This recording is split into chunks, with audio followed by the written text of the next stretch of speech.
todos, muchas gracias por vuestra presencia. Y nada, me toca presentar al ponente de la primera conferencia de estas jornadas, las sextas jornadas en Zaragoza de Católicos y Vida Pública. Aquí a mi derecha tengo a José Francisco Serrano Ceja, que es licenciado y doctor en Ciencias de la Información, pero no solamente eso, sino que también estudió Filosofía, Teología y Derecho Canónico en Salamanca y en Madrid. En el mundo profesional pues tiene numerosos cargos y puestos que ocupa. En este momento es catedrático de Periodismo de la Universidad San Pablo CEU de Madrid.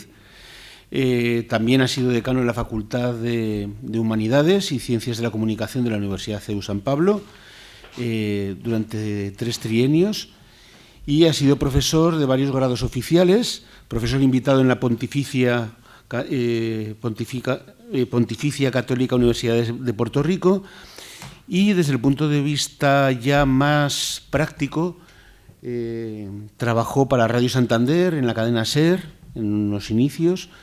En este momento es editorialista de la cadena COPE, es columnista en ABC. Precisamente me acuerdo todavía de unos artículos que me los leía todas las semanas, que hacía un recorrido por las parroquias de Madrid, donde no solamente hablaba de las piedras muertas, sino de las piedras vivas. Y entonces pues te hablaba de Cáritas, te hablaba de vida ascendente, eran muy entretenidos, porque en una parroquia te hablaba más bien de la arquitectura y en otra te hablaba más bien de todo el tejido asociativo de la Iglesia. También trabaja pues en ABC Cultural, colabora con Religión Digital y... ¿Qué? Confidencial, ¿qué he dicho yo? Religión Confidencial Digital. Bueno, pues Religión Confidencial, vale. Y después, bueno, muchos le conoceréis porque es contertulio del Cascabel, en 13, por las noches. También es miembro de la Junta Directiva de la Asociación de Prensa de Madrid, en calidad de archivero y bibliotecario, director de la revista Cuadernos de Periodistas y autor de varios libros, entre los que tiene La Sociedad del Desconocimiento. Bueno, la vida personal, que quizás en todos nosotros es lo más importante. Bueno, nació en Santander, en el año 1968, es un poquito más joven que yo. Está felizmente casado, según decía Internet, y padre de 3 hijos.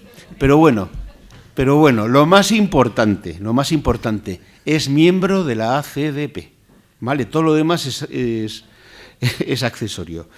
Y bueno, pues nada, nos va a presentar una conferencia titulada 25 años de catolicismo y vida pública, retos pendientes del catolicismo social. Él llevó 3 años dirigiendo las jornadas de católicos y vida pública entre el año 2008 y 2011. Y nada, te dejo la palabra. Pues muchas gracias, Francisco, por la presentación. Y, en primer lugar, muchas gracias por la invitación a estar con todos ustedes aquí en estas jornadas, al secretario del Centro de Zaragoza, ¿no? A nuestra responsable de jornadas, a la secretaria general, es decir, a todas las personas que en la casa se vuelcan. Estamos, además, en la Asociación Católica de Propagandistas, el ámbito de las jornadas está en manos del sector femenino, con lo cual todo está funcionando fenomenalmente, ¿no? Muchas gracias, por tanto, por la invitación, y a todos ustedes por estar aquí esta tarde. Miren, yo voy a hacer una intervención, una conferencia que pretende ser una especie de coloquio con todos ustedes, ¿no? Sobre la historia de los congresos católicos y vida pública y lo que creo que podemos sacar de enseñanza respecto a lo que ha significado ya esos 25 años de historia de los congresos católicos y vida pública. Y perdonen que haga memoria de una intervención que voy a utilizar como amplificación o como comparación, porque una vez asistí en Madrid a la presentación de la programación de la cadena COPE, cuando las emisoras de radio tenían mucho dinero y entonces se organizaban grandes fiestas de presentación. Y en esa presentación intervino, como no podía ser de otra forma, el que entonces era el presidente de la cadena COPE, que era un sacerdote de feliz memoria, don Bernardo Herráez, que a su vez era vicesecretario de Asuntos Económicos de la Conferencia Episcopal. Bueno, don Bernardo Herráez era un sacerdote abulense, era un hombre de pocas palabras, muy rápido, muy fino. Fue el artífice del desarrollo de la COPE, de la cadena COPE, ¿no? Y entonces recuerdo que don Bernardo, a la hora de presentar la programación, dijo en un momento determinado, y yo no voy a hacer la comparación, pero sí que me va a servir de pie para lo que tengo que comentarles, ¿no? Dijo en un momento determinado don Bernardo: ¿qué sería de la Iglesia en España sin la cadena COPE? Bueno, yo no voy a decir qué sería del catolicismo social en España en los últimos 25 años sin los congresos católicos y vida pública y sin las jornadas de católicos y vida pública. Pero yo no lo voy a decir, pero lo va a decir don Fernando Sebastián, de feliz memoria. Fíjense que han pasado 25 años, parece que fue ayer, es decir, hace 25 años nacieron los congresos católicos de vida pública en noviembre de 1999, hoy ese niño sería joven, ya tendría 25 años, habría ya ido a la universidad, si es que hacía los cursos año por curso, y ya estaría trabajando. No lo voy a decir yo, lo va a decir el cardenal Fernando Sebastián. El cardenal Fernando Sebastián, a los 10 años de los congresos católicos y vida pública, escribió en uno de sus textos, y el cardenal Fernando Sebastián, no hace falta que yo se lo presente aquí en estas jornadas, era una de las mentes más lúcidas que tenía la Iglesia en España. Al final terminó su vida como cardenal de la Iglesia, fue arzobispo de Pamplona, fue secretario de la Conferencia Episcopal, fue obispo de León. Escribió en aquel momento, ya a los 10 años del Congreso: el catolicismo español cuenta con muchas iniciativas para la renovación doctrinal, pastoral y espiritual de los cristianos y de los sacerdotes.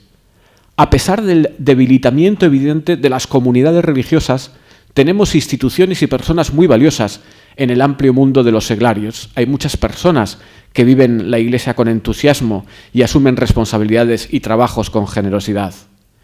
Hay nuevas iniciativas de movimientos y organizaciones que apuntan un poco por todas partes. En todas las diócesis se manifiesta una gran inquietud pastoral y se multiplican las iniciativas de reflexión y renovación. Contamos con iniciativas importantes, como las de los congresos católicos y vida pública. Evidentemente, han pasado 25 años en un contexto en el que el Concilio Vaticano II decía que vivimos un tiempo de la aceleración de la historia. Es decir, vivimos muy intensamente y muy rápidamente determinados procesos que están influyendo en nuestra vida, que están influyendo en la sociedad, que están influyendo en la política, que están influyendo en la economía, que están influyendo en la cultura. Y nosotros estamos inmersos en esos procesos y a veces no tenemos la suficiente distancia para darnos cuenta de cuál es la relevancia de esos procesos. Fíjense que si hacemos un breve repaso y una mirada al pasado, estos congresos católicos y vida pública, que nacieron de la iniciativa de un presidente de la Asociación Católica de Propagandistas, Alfonso Coronel de Palma, a quien yo esta tarde quisiera rendir memoria, que fue maestro de una generación que entonces éramos jóvenes, miembros de la Asociación Católica de Propagandistas, que tuvo dos ideas fundamentales a la hora de plantear el origen histórico de los congresos. La primera de ellas era la necesidad de dar forma al catolicismo social español desde el punto de vista de una presencia pública.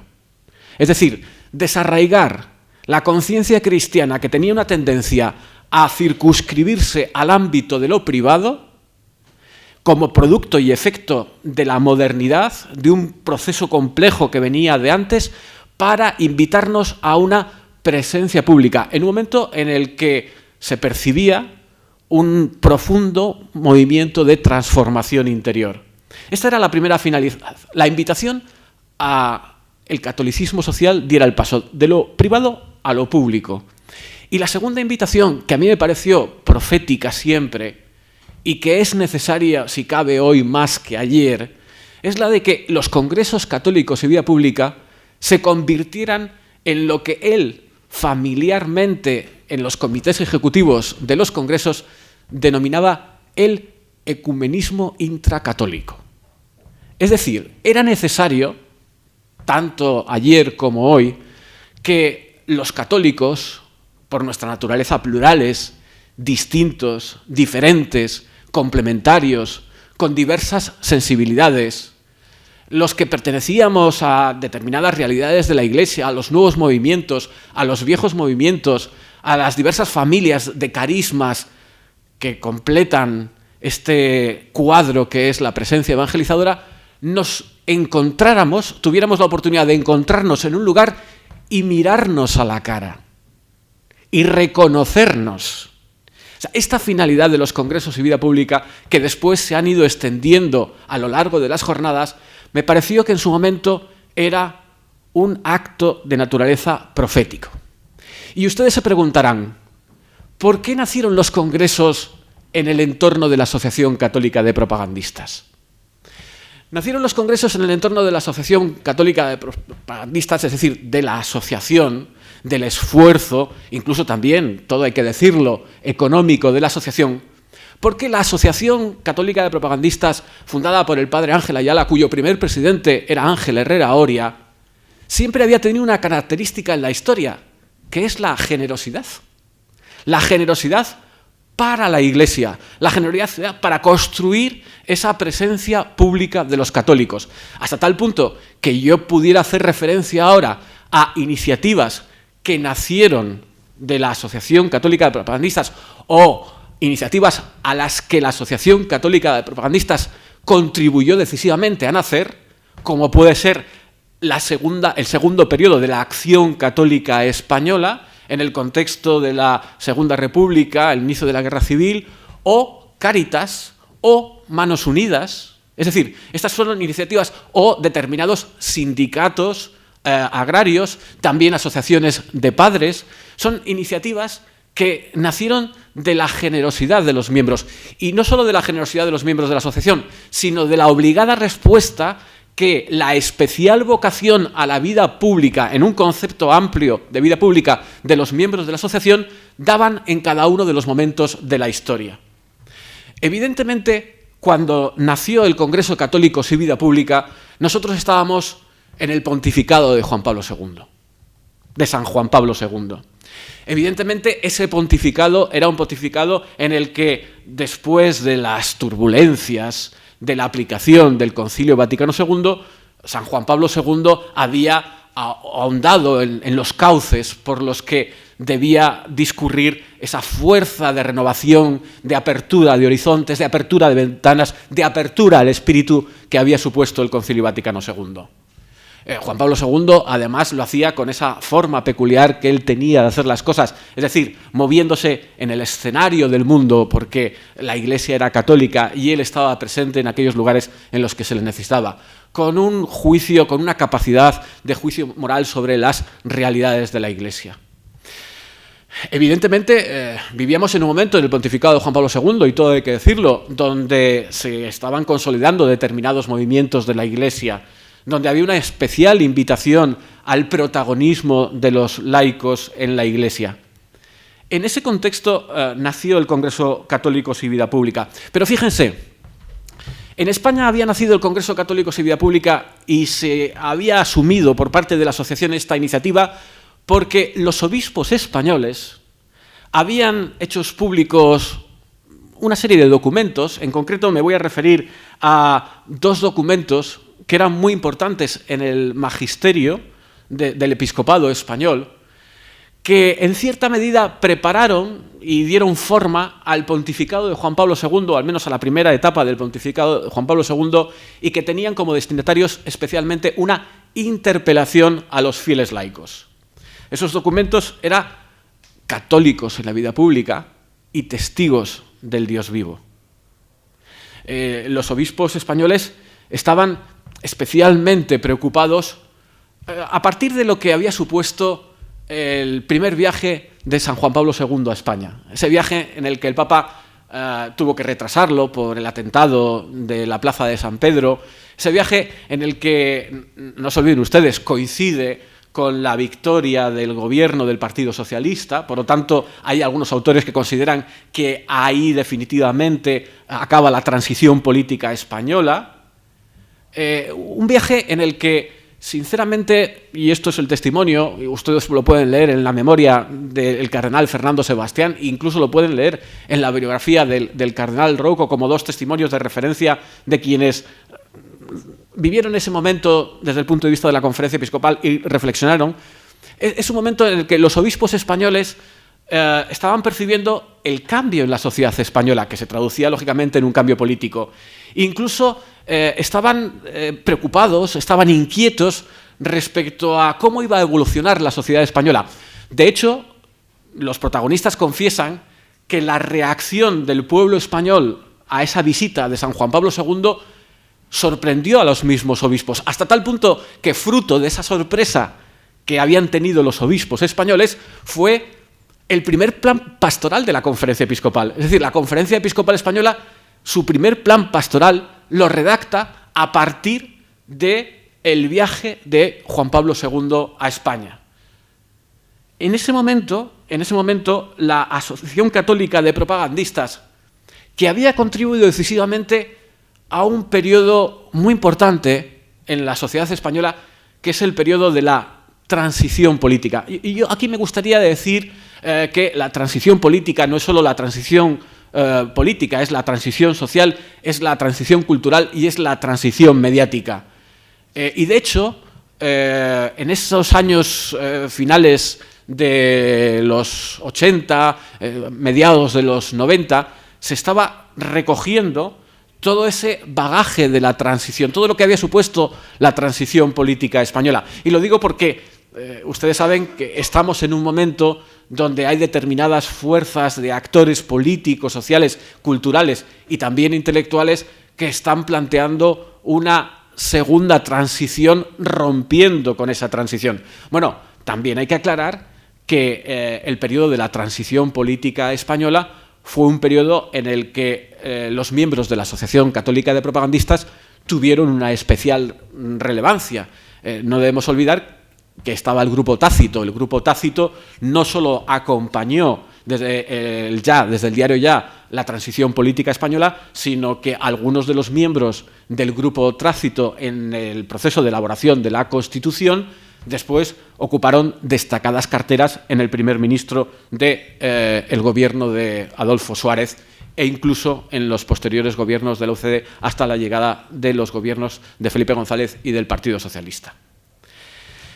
Era un momento en la Iglesia en el que también, por mor de todas estas circunstancias, se había superado algunas de las dialécticas presentadas en el primer inmediato posconcilio, como esa dialéctica que planteaba el hecho de si los cristianos de presencia o de los cristianos de mediación. Esto que se planteaba en la teología y en la pastoral en su momento, de si apostar por los cristianos de presencia o apostar por los cristianos de mediación, es decir, que planteaba la cuestión de cómo formular la identidad cristiana en la conversación pública nacional. Esta etapa ya estaba siendo superada por la propia dinámica de los hechos, que exigía, que demandaba la necesidad de cristianos de presencia y cristianos de mediación en función de las posibilidades y de las vocaciones de cada uno de los grupos y de cada una de las instituciones. El Congreso Católicos y Vida Pública del año 1999 y de los años posteriores tuvo muy clara una cuestión respecto a las temáticas que debía abordar el Congreso. Bueno, abro un paréntesis. Hubo una decisión implícita por parte del presidente y de la Comisión Ejecutiva que si el Congreso Católicos y Vida Pública era un congreso de laicos para los laicos, no podría clericalizarse. Por lo tanto, debía ser mínima, justa, la presencia de la jerarquía de la Iglesia en el desarrollo de las ponencias del Congreso, no en la sesión inaugural, que lógicamente siempre ha presidido el nuncio y en la que siempre se ha leído un mensaje del Papa, o en la presentación del Congreso en otras sesiones. Bien es cierto que se invitó a lo largo del Congreso a destacadas personalidades de la Iglesia, en concreto las que tuvieran una especial relación con esta misión de los laicos en la Iglesia y en la sociedad, como por ejemplo pues al prefecto del Pontificio Consejo para los Laicos, entonces, el cardenal Estanislao Rilko, ¿no? El Congreso, respecto a la temática del Congreso, siempre puso el termómetro de cuáles eran las preocupaciones que en la sociedad se estaban dando que interpelaban a la conciencia cristiana. Nosotros podríamos decir aquello de Terencio, de que nada de lo humano nos es ajeno. Y ese era el principio. Es decir, los congresos católicos de vida pública debían abordar todas aquellas cuestiones que interpelaran de una forma o de otra a la conciencia cristiana de ese momento. Fíjense ustedes, y permítanme que abra un paréntesis, permítanme que abra en este repaso de las grandes temáticas y los núcleos temáticos del Congreso Católico de Vida Pública, que el Congreso tuvo sus dificultades. Y la dificultad fundamental del Congreso era más no por la realidad de lo que suponía el Congreso, de las celebraciones de los congresos y posteriormente la decisión de las jornadas, sino por las sospechas que levantaba el Congreso. Y una de las principales sospechas, y yo quiero seguir el consejo de Albert Camus, que dice que no llamar a las cosas por su nombre aumenta la incertidumbre en el mundo, una de las sospechas que siempre planeó sobre el Congreso, una sospecha interesada, como todas las sospechas de quienes se dedican, bueno, creo ahora en la política española se llama enfangar, ¿no? Que se dedican a crear y a meter fango, ¿no? Según una famosa cita de Humberto Eco. Una de las sospechas es si detrás de las iniciativas del Congreso Católico de Vida Pública estaba la creación de un partido político. Bien, yo tengo que confesarles que nunca, desde el momento en el que yo estoy en el Comité Ejecutivo del Congreso Católico de Vida Pública, aun sabiendo que nuestra vocación como propagandistas es precisamente esa, la de formarnos y estar presentes en los ámbitos de la vida pública, y el principal ámbito de actuación y de gestión era el de la política, nunca se planteó, ni mucho menos, la creación de un partido político. Es más, tengo que advertirles que no se creó, que se podía haber creado, porque otra de las características de los congresos católicos y vida pública fue la mirada internacional católica universal, y en todos los congresos había una significativa presencia de ponentes extranjeros. Nosotros se podía haber creado o haber tenido la tentación de plantear una iniciativa de carácter comunitario prepolítica. Voy a poner un ejemplo. Digo de lo que significa una iniciativa de carácter comunitario como fruto de la experiencia cristiana de un pueblo. Voy a poner el ejemplo del movimiento popular italiano. Ustedes saben que en 1975 y hasta el 1999, prácticamente hasta el año 2000, en Italia existía el movimiento popular. El movimiento popular era una iniciativa de algunos miembros de Comunión y Liberación.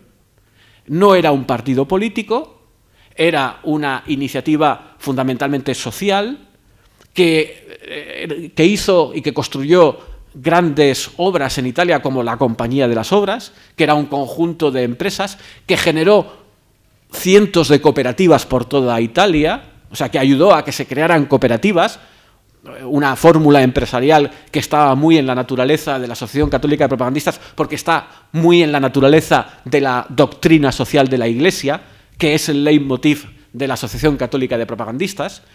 El movimiento popular italiano nació también la iniciativa de un medio de comunicación, del Sábato. Del movimiento popular italiano y de los miembros del movimiento popular italiano nació también la iniciativa de los famosos meetings de Rimini. Tampoco el Congreso Católico y Vida Pública tuvo esa tentación. Bueno, ustedes saben que del movimiento popular italiano, cuyo primer presidente fue Roberto Formigoni, un grupo de esos miembros del movimiento popular italiano se fueron a la Democracia Cristiana y llegaron a ocupar importantes cargos políticos en Italia, hasta tal punto que en el caso de Roberto Formigoni terminó siendo el presidente durante 1995 a nada más y nada menos que 2013 de la región más importante de Italia, que es la región de la Lombardía. Y evidentemente lo que Formigoni planteó como presidente de la región de la Lombardía, después él antes había sido eurodiputado, después fue senador de la República de Italia, incluso diputado en la Cámara del Congreso de Italia, lo que él planteó como el leitmotiv de sus políticas era la aplicación de la doctrina social de la Iglesia. Hasta tal punto que, en gran medida, muchas de las leyes que Formigoni sacó adelante en la Lombardía fueron leyes aprobadas por todos los partidos políticos, en un contexto en el que la política italiana estaba muy polarizado, como se dice ahora, y en el que el papel de la izquierda, de la extrema izquierda y de los movimientos fuera de la izquierda, fuera de la política, eran muy activos. El Partido Comunista había subido mucho ante la crisis de la democracia cristiana. Formigoni, que por cierto estuvo en uno de los congresos católicos y vida pública como ponente para contarnos esta experiencia. Pues no, el Congreso Católico y Vida Pública nunca tuvo esa tentación, ni de convertirse en un partido político, ni de convertirse en una realidad prepolítica que nutriera a los partidos políticos. Pero sí, el Congreso Católico y Vida Pública tuvo la iniciativa de alentar la vocación a la política. Alentar la vocación a, insisto, salir de esa... El secretario del Centro de Zaragoza ha utilizado en su presentación, Ramón, un concepto que me parece que es muy interesante y que debería hacernos pensar en este momento por lo que luego diré. Salir de nuestra zona de confort. De nuestra zona de confort de una experiencia cristiana basada quizá en el emotivismo y en otros factores que están influyendo, a los que luego me referiré más in extenso. Insisto, no había tema que preocupara a la conciencia cristiana que no se quisiera abordar en y desde el Congreso Católicos y Vida Pública. Y después llegaron las jornadas de Católicos y Vida Pública, que venían a ser, como decíamos nosotros, los hijos de una familia numerosa, donde se llevaba la experiencia, por la propia demanda de los obispos, de que no se hiciera siempre todas las cosas en Madrid, que no se organizara siempre todo en Madrid, sino que también se llevara a las diócesis españolas para articular un tejido. Miren, y ahora que he dedicado un tiempo al pasado, voy a hacer una transposición al presente y voy a empezar a hacer una línea de conexión del pasado con el presente, para ver cómo esta historia... No olviden aquella famosa frase que se atribuye a Marcelino Menéndez Pelayo en España, ¿no?, de que el pueblo que olvida su historia está condenado a repetirla. Esta frase es una frase dramática, ¿no? Y muchos de los fenómenos que están ocurriendo en España quizá es porque estamos olvidando esta historia reciente. Para que no olvidemos la historia. El Papa Francisco en este momento, en continuidad con sus predecesores, perdónenme que abra un paréntesis, yo les invito a leer el libro El sucesor de Javier Martínez Brocal, el corresponsal del ABC en Roma.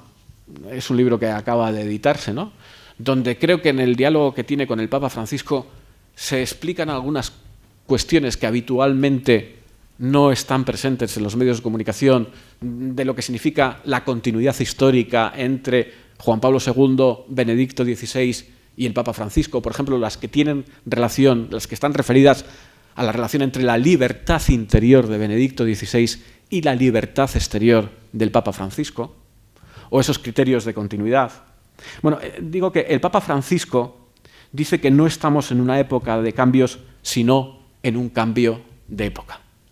Es decir, hay algunos fenómenos que ya estaban presentes en esos años de inicio de los congresos católicos y vida pública, que se percibían, que ahora se han consolidado, se han instalado en nuestra sociedad. Desde el punto de vista de la política, y permítame que empiece por ahí, aunque no es el más importante, porque no debemos olvidar que uno de los síntomas de nuestro tiempo es que la política tiene una pretensión de ofrecer soluciones a todas las realidades de la vida incluso desarraigando la propia naturaleza y mutando la propia naturaleza de la política, y de ahí viene el problema de las ideologías al que luego me referiré, en el sentido de que en la política los congresos católicos y vida pública siempre pretendieron alentar la iniciativa personal para que pudiéramos contribuir decisivamente a la conversación nacional, sin exclusiones, sin limitaciones, desde la transversalidad. O sea, yo recuerdo a Alfonso Coronel de Palma lamentarse en discursos públicos, en los medios de comunicación, cuando era contertulio de la cadena COPE, lamentarse de que en España no podía darse la sola identificación entre propuesta cristiana, entre catolicismo y derecha. Y que eso limitaba, por la propia naturaleza de la política, de los partidos políticos, de la partitocracia, eso limitaba la capacidad de la experiencia cristiana y de la presencia de la doctrina social de la Iglesia.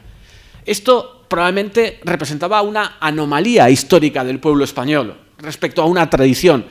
Los problemas que hemos tenido los católicos históricamente en España, ustedes saben perfectamente que han sido el individualismo en España. Ese individualismo ha llevado y ha fomentado otro de los grandes problemas que hemos tenido los católicos en la vida pública histórica, que es el problema de las luchas internas, del conflicto interno entre los católicos, hasta tal punto que hubo pontífices, y ahora no voy a centrarme en el contenido de las quas primas, por ejemplo, que tuvieron que recordar a los católicos la necesidad de la unidad de los católicos, la necesidad de la unidad de quienes confiesan la misma fe, el mismo credo, la misma esperanza.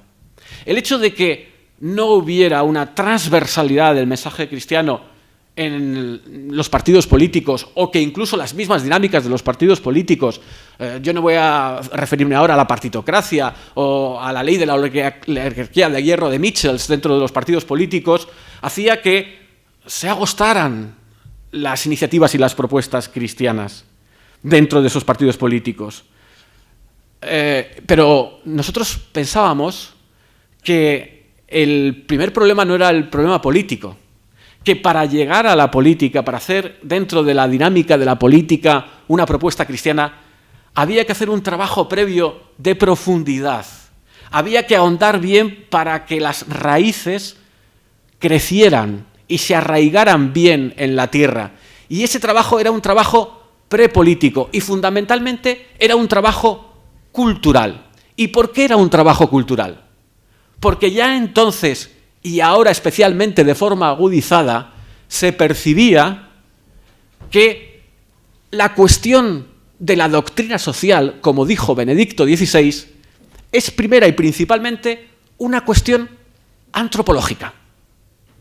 Es decir, como afirmó el filósofo Karl Jaspers, por primera vez en la historia, el hombre se ha hecho plena e íntegramente problemática. Estamos en un momento en el que nosotros, en la propia dinámica de la confesión de la fe, en la propia dinámica de la naturaleza de la fe que nutre la experiencia cristiana, que tiene una inevitable dimensión social, dado que la naturaleza del hombre y de la mujer es social, y no voy a hacer referencia al pensamiento de Aristóteles, que recoge Santo Tomás y que desarrolla cuando aplica esos principios en lo que significa la construcción de la comunidad política. Por primera vez en la historia, nosotros en la conversación pública, en la conversación nacional, tenemos que sentarnos a definir realidades esenciales.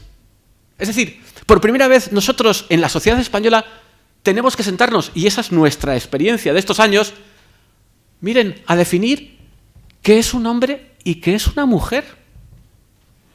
Es decir, si no sabemos qué es un hombre y qué es una mujer, como ejemplo de la necesidad no solo de definir realidades esenciales, sino de buscar un acuerdo que no significa una cesión, sino un lugar de encuentro respecto a cuál es el bien y cuál es la prioridad del bien para la sociedad española.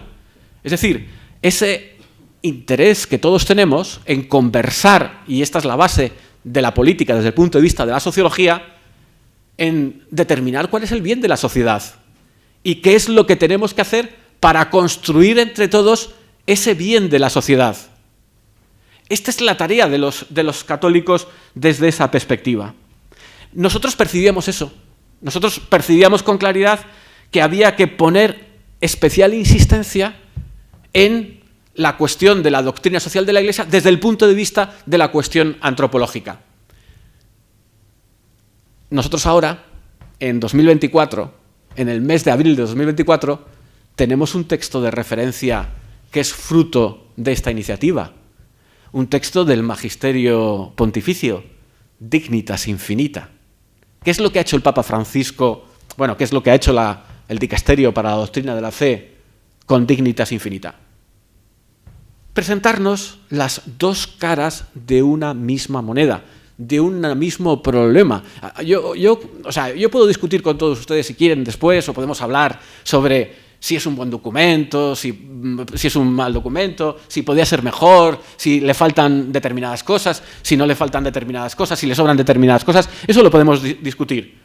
Pero a mí, desde el punto de vista de las interpelaciones que se están haciendo en este momento respecto a la cuestión antropológica como la cuestión de la doctrina social, me interesa dialogar con Noal Joa Harari, que está poniendo en entredicho esto. Me interesa dialogar con Peter Singer, que dice que la dignidad es un concepto, esto lo dice Peter Singer, que se han inventado los cristianos y que están potenciando los cristianos para imponer una serie de valores occidentales, pero que en este mundo y en este estado actual de las cosas no sabemos lo que es la dignidad. Y Peter Singer, lógicamente, considera que no solo hay que asesinar a los niños que tengan deformaciones en el vientre de las madres, sino que la última propuesta filosófica que ha hecho es que incluso nacidos, durante 5 meses no hay ningún problema moral para matar a los niños y asesinar a los niños, al margen de otra serie de cuestiones sobre la dignidad de los animales y las consecuencias que eso tiene.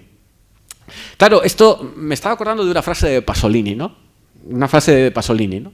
Que decía que si nosotros no cuidamos nuestra identidad, el poder se arrojará sobre ella. Y en este momento de la historia estamos en esa dinámica de un poder a través de la ideología que se está arrojando respecto a las propuestas de identidad, que lo quiere copar todo. Miren, nosotros tenemos que dar respuesta a la situación inmediata. Y perdónenme que les ofrezca algunos datos de la situación inmediata respecto a la presencia de la fe en las sociedades actuales, en las sociedades europeas y en la sociedad española, para después concluir sobre algunas pautas o algunos puntos que voy a proponer de lo que yo creo que ha significado esta iniciativa de los congresos como interpelaciones a este momento de la conciencia cristiana. La primera es, en este sentido, Romano Guardini, y esta es una pregunta que está en el trasfondo de la sociedad también actual, en la dinámica de lo que acabo de decir respecto a que si nosotros no cuidamos nuestra identidad, incluso la identidad se cuida formulándola públicamente, el poder se arrojará sobre ella.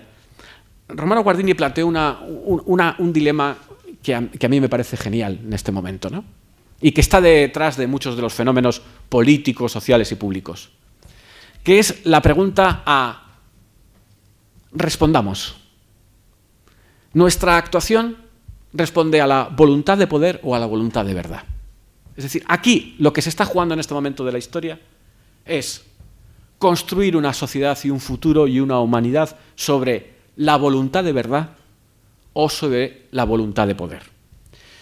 Decía Benedicto XVI, citando a San John Henry Newman, que el mundo cristiano se está haciendo estéril y se agota. Y no olvidemos olvidar lo que también decía otro teólogo, Hans Urs von Balthasar: siempre que la auténtica forma del mundo deviene problemática, son los cristianos los que asumen la responsabilidad de forma.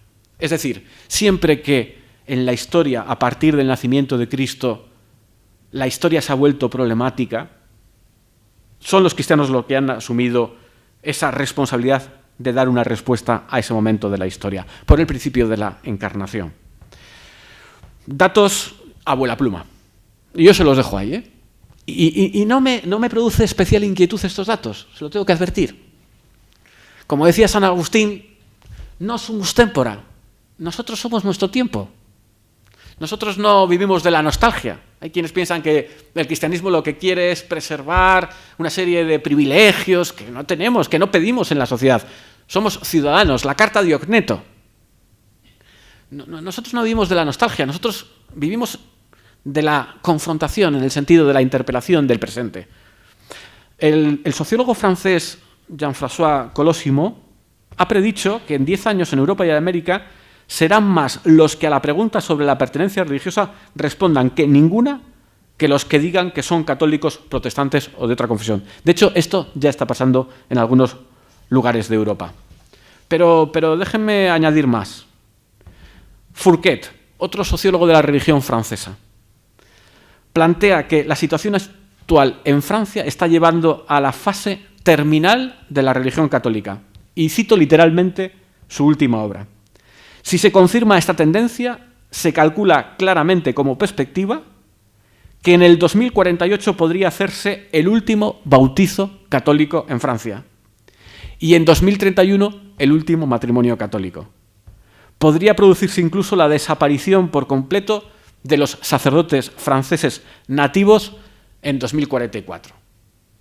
Son resultados estadísticos, son proyecciones estadísticas.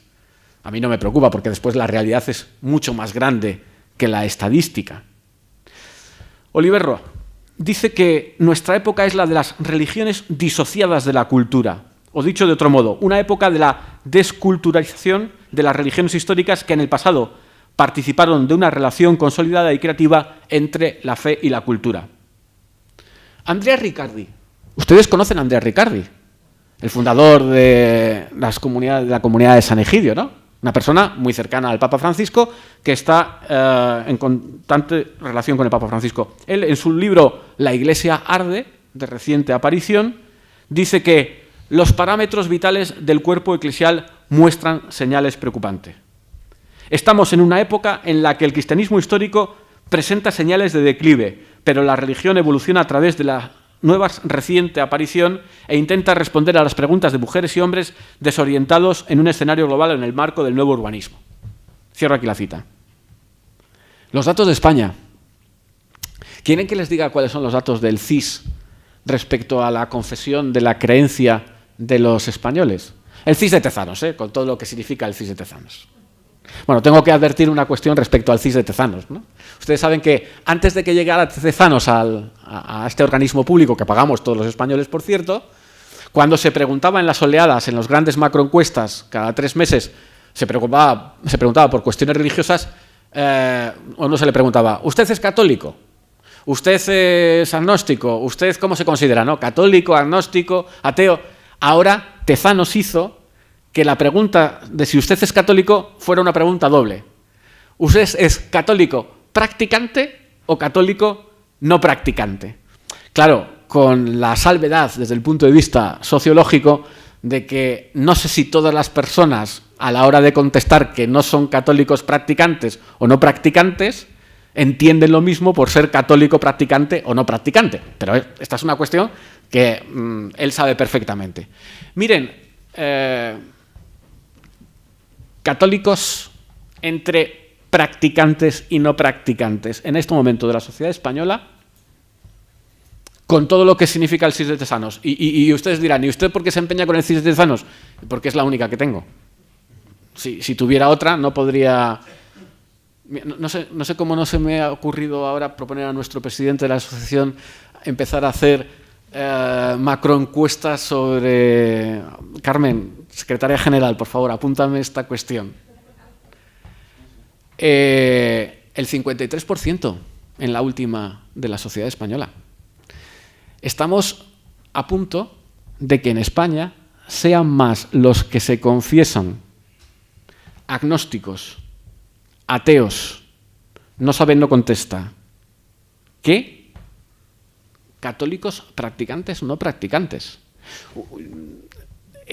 Miren, hace 15 años estábamos en el 71%. Del 71 al 53. La bajada acelerada en los últimos años es demoledora. Y no les doy datos sobre la juventud. No les doy datos sobre la juventud que son especialmente preocupantes. Bueno, les voy a leer un texto de antes de ayer. El diario El País. Ustedes no tienen que leer El País, ¿eh? Yo sí.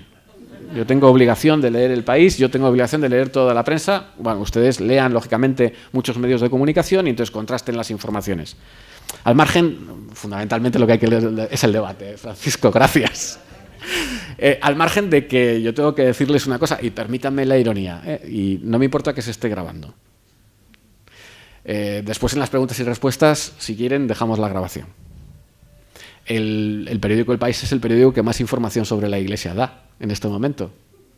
O sea, el jueves el periódico El País le dedicaba, entre unas cosas y otras, 4 páginas a temas relacionados con la Iglesia Católica.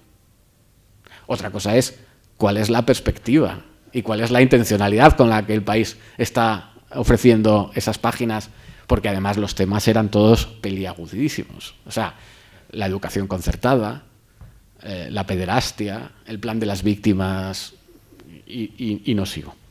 Pues, pero miren, el miércoles, o sea, el mismo día que yo les decía que habían dado 4 páginas, me encontré con una columna de Sergio del Molino, a quien entiendo que ustedes conocen, porque si no mal recuerdo trabajó en el Heraldo de Aragón. Tituló esta columna Religión y consolas. A mí esto me plantea una profunda interpelación, y creo que a cualquier persona que se considere creyente, cristiana y católica le plantea una profunda interpelación en este momento desde un punto de vista que vamos a ver, ¿no? La columna empieza así, perdónenme que les lea partes sueltas de la columna, ¿no? Dice Sergio del Molino, esta columna hay que ponerla en relación con una columna que escribió en Semana Santa, el día de Viernes Santo, sobre la religión hoy en la sociedad española, con motivo de la Semana Santa. Ustedes me dirán, bueno, 53%, pero ahí están las procesiones y ahí está la religiosidad popular. Déjenme que les diga. Y aquí voy a tomar como referencia al Papa Francisco, ¿no? Respecto a lo que el Papa Francisco piensa de la religiosidad popular. Menos mal que en España tenemos religiosidad popular. Yo recuerdo a un arzobispo muy entrañable para mí, que es el cardenal Cañizares, que en Granada me decía, si no tuviéramos la religiosidad popular, si no tuviéramos la Semana Santa, la situación de la Iglesia en Andalucía y en Granada no era la misma. Dice Sergio del Molino, recibí una educación militantemente laica, descreída y mundana. En el colegio era uno de los 2 o 3 chavales raritos que cursábamos ética. Mis padres me apartaron de las faldas de los curas y de los aromillas del incienso, pero yo aún crecí en una España donde lo religioso penetraba de forma natural. No hacía falta ir a misa ni tener una tía monja para saberse los sacramentos o la sinopsis de los evangelios.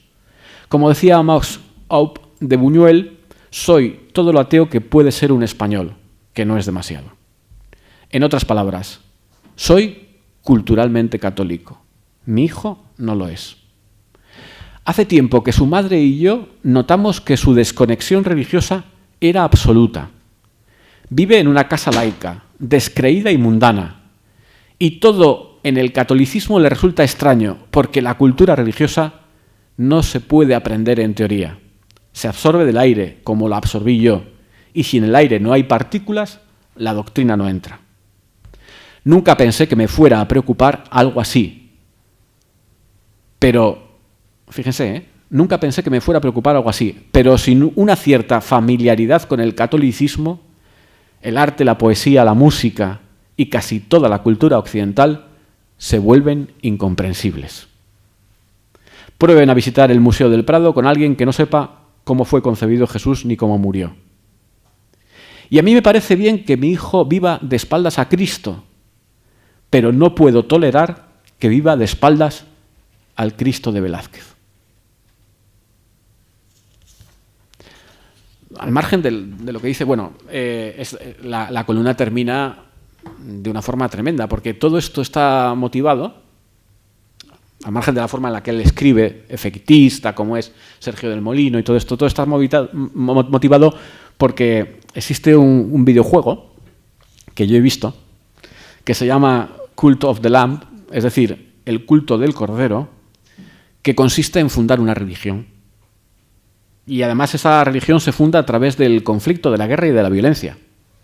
O sea, Saramago, cuando decía después del 11M que en la naturaleza de la religión está la violencia, no está muy lejos de este videojuego. Pero fíjense, ¿cómo se funda la religión?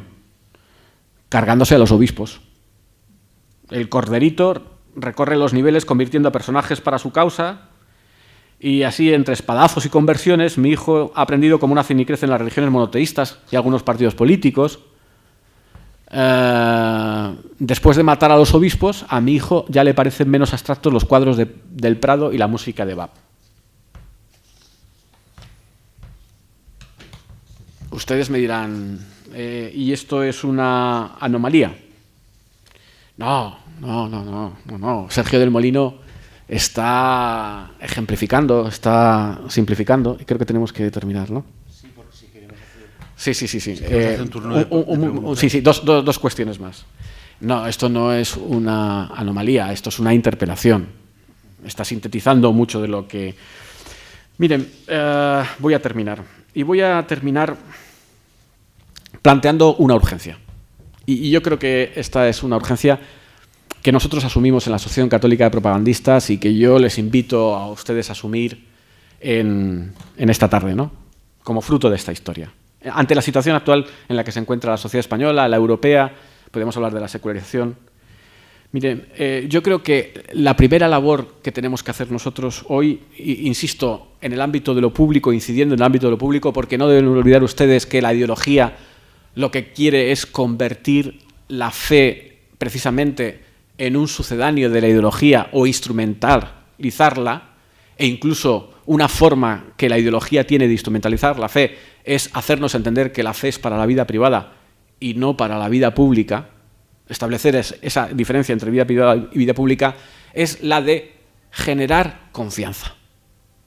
Yo creo que hoy el testimonio cristiano tiene que asumir la tarea de generar confianza en la sociedad. Para generar confianza, que es una cuestión de tiempo, en el fondo hay que romper con aquello que decía Lenin, ¿no? Lenin decía, la confianza es buena, pero el control es mejor. Vivimos en una sociedad donde nos estamos jugando la libertad, donde nuestra tarea hoy es construir ámbitos de libertad personal, social, y también junto a la confianza, hacerlo esto con parresía, y si quieren después hablamos del concepto de parresía, pero sobre todo para construir la credibilidad de la Iglesia, del testimonio cristiano, de la propuesta cristiana. Una credibilidad que es garantía de la viabilidad de la fe en la historia. Y si algo creemos nosotros con San Agustín, y perdonen que termine con San Agustín, es que la fe, es decir, el Evangelio, no es para ayer, sino que es para ayer, para hoy y para mañana. Muchas gracias.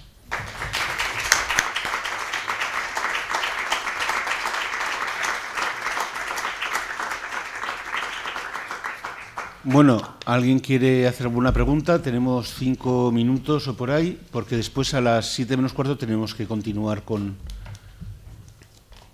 Ah, el micrófono está ahí, sí. ¿Alguien quiere hacer alguna pregunta o rompo yo el fuego? Perfecto.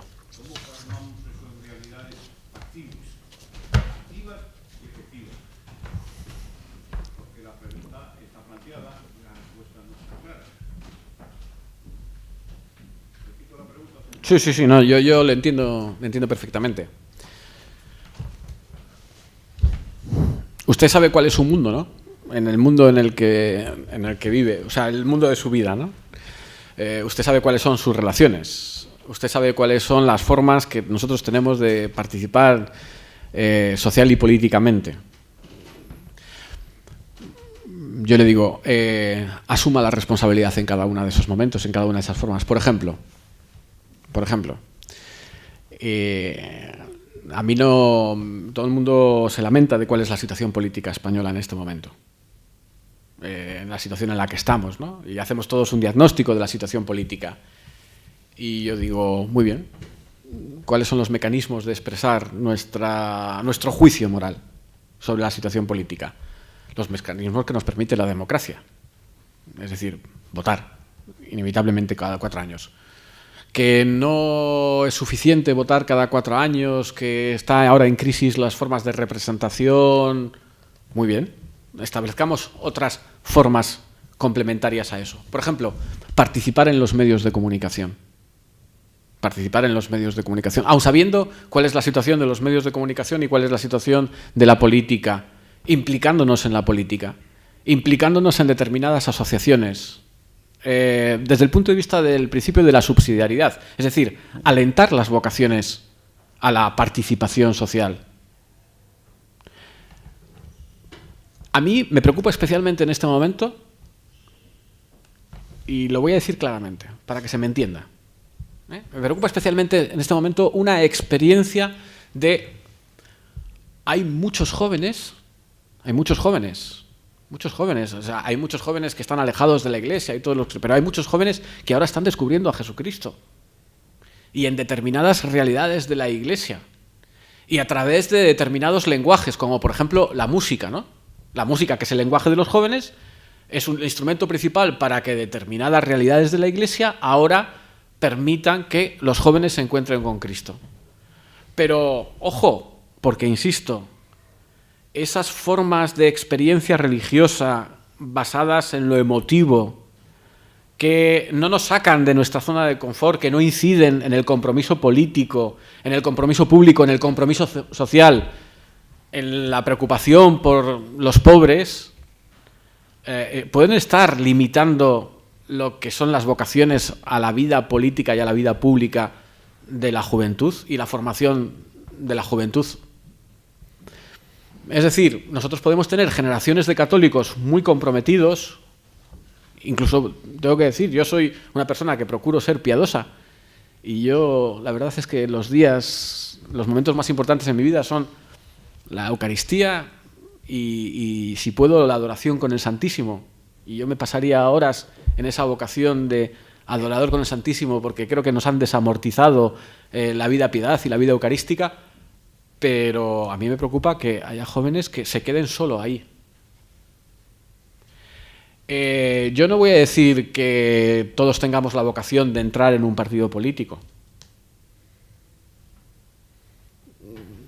pero quizá había que empezar a alentar y empezar a hacer la pregunta a nuestros jóvenes si no ha llegado el momento de entrar en un partido político o de plantearse otras iniciativas que tengan efectos en la política directa. Fundamentalmente, piense que, y esto sí que es práctico, que la experiencia cristiana en este momento no puede serlo sin una comunidad. Si a mí la Asociación Católica de Propagandistas no me sirve para que me junte con una serie de compañeros, de hermanos, a pensar, a dialogar, a conversar, a tomar iniciativas y a sentirme acompañado en la consecuencia de las iniciativas que yo tomo. O sea, en mi caso yo sé que, por ejemplo, estoy en la Asociación de la Prensa de Madrid por mi vocación a la vida pública como periodista. Y entonces, en un momento determinado, tomé la decisión de formar parte de una candidatura que se presentó a la Junta Directiva. A mí me lleva tiempo y me da muchísimos disgustos. porque tengo que estar confrontándome constantemente en todas las reuniones con gente que no piensa como yo, que no tiene la misma concepción del periodismo, pero creo que es una exigencia de mi fe. Y me produce bastante dolores de estómago. Pero me parece que después yo tengo un grupo en la asociación de amigos que nos podemos juntar y decir, bueno, pues, ¿me entiende? Hay que asumir esa responsabilidad cada uno en la medida en que pueda.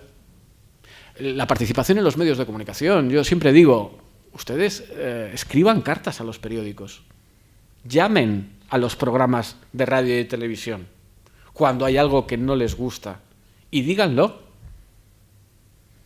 Y díganlo. Y me refiero a este ámbito porque es el que yo tengo más cerca. Y después, claro, a los padres de familia. Yo no voy a hablar de la educación, pero yo no voy a hablar del diálogo dentro de la familia, de lo que significa la propuesta. Yo no voy a hablar de lo que significa que un hijo te diga, no, es que yo quiero estudiar filosofía. Dice, hombre, te vas a morir de hambre, como me dijeron a mí. Haz una carrera que puedas... Todas estas son pequeñas decisiones que conforman la vida de las personas que tienen sus consecuencias. En las parroquias, a mí, sinceramente, me preocupa mucho que las parroquias se conviertan solo en expedidoras de sacramentos.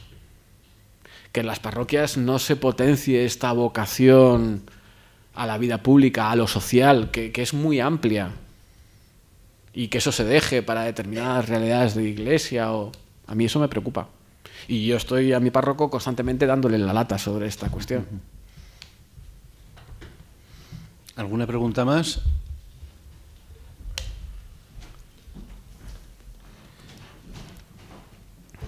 Esta y otra más, por si acaso alguien quiere intervenir, que es que tenemos que... En principio, pues agradecer la charla y la vivacidad de la misma. Yo una pregunta, al hilo de la columna que ha mencionado de Sergio del Molino y del Cristo de Velázquez, intuyo tal vez la posibilidad de generar confianza a través del arte y la belleza, de la via pulchritudinis, pero también en esa belleza que no solamente está en el arte, sino también, por ejemplo, pues en la naturaleza. ¿Cómo ves este tema? Vamos, completamente de acuerdo. Miren, experiencia de hace 2 fines de semana. Yo tengo unos amigos, perdonen que les cuente mis batallitas, ¿no? Pero me parece que son muy los ejemplos. Vamos a elevar la anécdota a la categoría que decía Eugenio Dors, ¿no? Yo tengo unos amigos que son los 2 periodistas y ella, que tenía un cargo en una televisión en España, y no voy a dar más referencias, pues por determinadas circunstancias, además trabajaban informativos, ha pedido un tiempo de excedencia para dedicarse a una nueva iniciativa que hay en Madrid de una fundación dedicada a la evangelización por el arte, iniciativa que está llevando adelante un escultor de cierto nombre dentro del mundo de la escultura, que es Javier Vivier. Acaban de crear una fundación y esta persona, que es periodista, pues se está dedicando a sacar adelante esta fundación. El otro día, nosotros somos amigos porque su marido es de Santander y éramos de la misma parroquia, monaguillos. O sea, nuestra amistad viene de antes, ¿no? Y entonces, el otro día en una cena me planteó una cuestión que me dejó bastante preocupado. Me dijo, estamos visitando a los obispos españoles y tenemos la sensación de que todos nos acogen muy bien. Todos nos dicen que esto es muy prioritario, pero que pocos están dispuestos a implicarse en esto. Y no sabemos si es que están entendiendo o no están entendiendo lo que nosotros queremos plantear. No estoy poniendo la prueba de la carga en los obispos, ¿eh? Estoy poniendo un ejemplo de los obispos como la sensibilidad en la Iglesia en este momento de percibir esa cuestión como una prioridad evangelizadora. La vía estética, y lo lleva diciendo, lo repetía mucho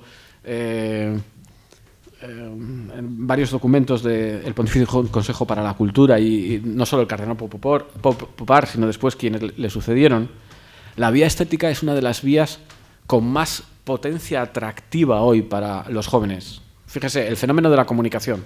La comunicación ahora es solo tecnología y diseño. Y el diseño es una forma de expresión de la belleza. Por lo tanto, yo sí que creo que hay una prioridad. La misma música, como lenguaje artístico, es una expresión de esa capacidad de constar por la vía pulchritudinis, por la vía de la belleza. La naturaleza, el cuidado de la creación, el cuidado integral de la creación. Yo sí que creo que es una prioridad. Pero claro, es una prioridad en la que nuestros flancos están muy descubiertos, porque no llevamos muchos años, llevamos mucho tiempo en la Iglesia sin una especial prioridad o sensibilidad para la generación de artistas, el acompañamiento de artistas, el acompañamiento de la cultura o de esas expresiones culturales, ¿no? A mí me sorprende, la Iglesia, si ha hecho algo a lo largo de la historia, ha sido ser mecenas de la cultura. ¿Qué hizo la modernidad? Desamortizó esa función de la Iglesia, del mecenazgo de la cultura. Pero esta es una cuestión, pero fíjense, al margen de que digo que esto es una prioridad, creo que iniciativas como esta a la que me he referido al principio, de esta fundación, que tienen todos los años un encuentro de artistas, que han editado una revista que es una revista en sí mismo, una obra de arte, me parece que son experiencias que están haciendo que entre todos tenemos que alentar. Muy bien, ¿alguna pregunta más? La última. Bueno, yo creo que ha sido una conferencia muy instructiva, con muchísimos datos. Yo, no obstante, quiero terminar solamente con una parte negativa y una parte positiva de las noticias que últimamente están saliendo en los medios de comunicación. Sí que es verdad que hoy viene en un diario digital que se ha pasado de 7.000 seminaristas en España a solamente 1.000 este último año, a menos de 1.000. Pero también es cierto que en Francia este año se han bautizado 7.000 adultos. Es decir, eso también son experiencias que nos tiene que inducir a que no tenemos que tener miedo.